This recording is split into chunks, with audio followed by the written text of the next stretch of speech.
Welcome back to Channel's Business Global with me, Juliana Olayinka, from our studios here in London. Earlier this week, a stellar group of individuals took part in a diaspora-led summit themed Unlocking Opportunities for Financial and Technical Cooperation. Channel's Business Global was given exclusive access. This is an opportune moment for your delegation's visit to London. The United Kingdom, as you all know, has left the European Union, and we are currently in the process of re-establishing our trade links around the world. There have always been very close ties between the United Kingdom and Nigeria. So it's a highly opportune moment for you to be visiting. There are great opportunities in store for both of our countries in the fields of health, in the fields of education, technology, infrastructure, investment and engineering. The world really is limitless, and so your timing is perfect. For the last 2 years I've been working in Zimbabwe. Someone told me, as an Englishman who's invested in Africa, he said when hundreds of thousands of Zimbabweans came out on the street to get rid of Mugabe, something changed in the DNA in Africa and it's not reversible. And they said that Zimbabwe could be a lighthouse in Africa, but it has massive problems, as you know. I was very well received there by the president. I met most of the ministers, etc. But the problem was, the truth is, there were no bankable projects. I don't think Zimbabwe has succeeded in actually creating a major investment in the last 2 years. We developed one little tiny solar project, but that was it. So what did we do? A strange thing happened is that I brought a lot of very high-powered investment bankers in Zimbabwe, and they loved the place. They truly loved it. I was always told that once Africa gets you here, you won't lose it. Okay? And that's what's happened. And so I wrote an article on LinkedIn that said why I believe in Zimbabwe, and it's largely because why I began to believe in Africa.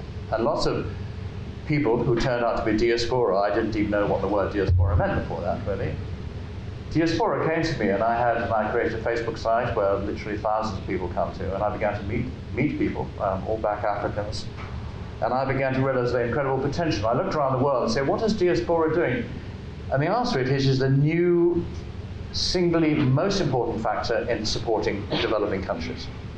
So the greatest international economist, J.K. Galbraith, said there's no such thing as a developing country, because the problem which has slowed it down will also stop it ever catching up. Diaspora are different. Just think of 3 examples.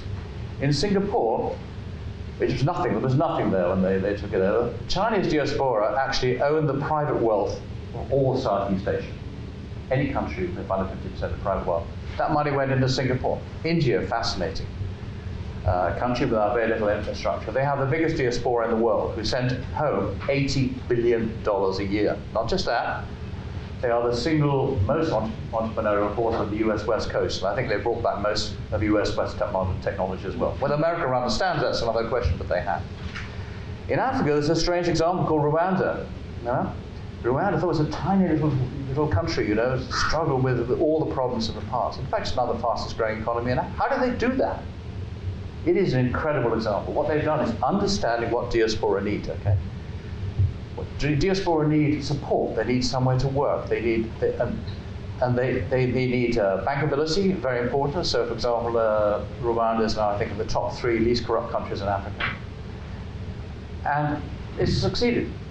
It's succeeded, and it's brought in a huge amount of investment behind them. So, my question is then for this: what about diaspora? How do you look after them? And it's worth studying. The worst thing you can do is set up a ministry of diaspora. It just won't work. Diaspora are bright, young, intelligent, techie people. They're not going to respond to rules. Okay? We believe that there could be some parliamentary interventions, laws that will help strengthen ties, especially for African countries where such practices have been strengthened, where they have established institutions that are already addressing critical human capital development issues. Because if you remove your eyes and say it's an African issue, it becomes a global issue. Moves from Nigeria to Africa, from Africa to the world. So it's important that in looking at your legislations, we should be legislating in favor of donors or grants to institutions, countries, states that have established institutions where you think you can professionally and securely extend such facilities to strengthen and help people who are under poverty and vulnerable groups in those areas.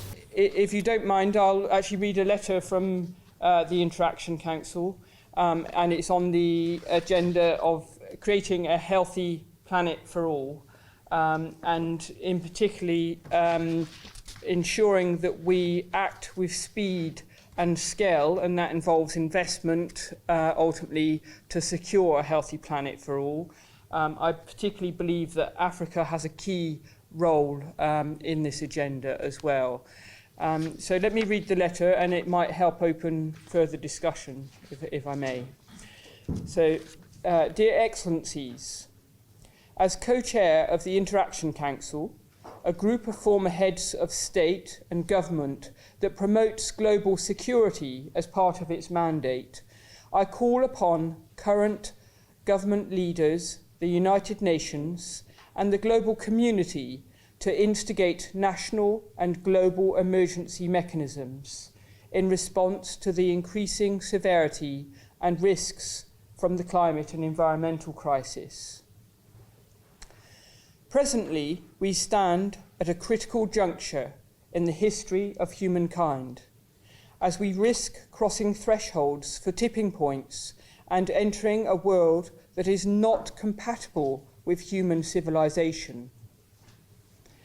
The international evidence is now clear that we need to significantly scale up the rapid reduction in carbon emissions to prevent runaway climate change.